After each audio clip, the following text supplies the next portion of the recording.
ভুল অ্যানেস্থেসিয়ায় কক্সবাজারের এক সাংবাদিকের অসুস্থ হওয়ার অভিযোগের ঘটনায় তদন্ত প্রতিবেদন শিগগিরই দেয়া হবে, এমন তথ্য জানিয়েছেন কমিটির প্রধান ডাক্তার মোহাম্মদ মহিউদ্দিন। ঘটনাস্থল কক্সবাজার সদর হাসপাতালে তদন্তে গিয়ে সাংবাদিকদের তিনি এ কথা জানান।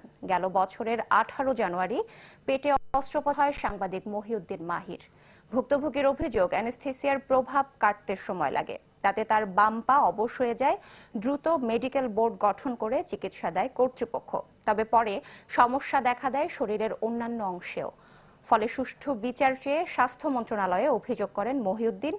10 কোটি টাকা ক্ষতিপূরণ চেয়ে রিটও করেন উচ্চ আদালতে।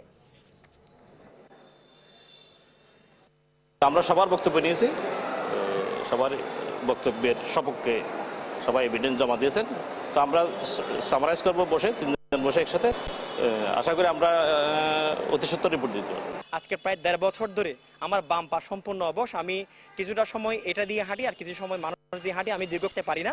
আমি 1 মিনিট 2 মিনিট হাঁটি এবং আমার সম্পূর্ণ বাম, আমার সেন্সলেস, অর্থাৎ গরমও বুঝি না, ঠান্ডাও বুঝি না। ডিউটি রোস্টার দেখাশোনা এবং ডিউটি রোস্টার করা, এগুলোর দায়িত্ব হচ্ছে ওই ডিপার্টমেন্টের বিভাগীয় প্রধানের এবং কনসালটেন্টদের।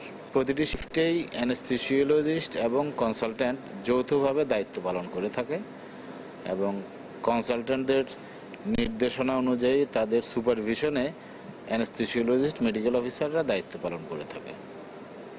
এবং এই প্রক্রিয়ার সাথে আমার কোনো সম্পর্ক নেই।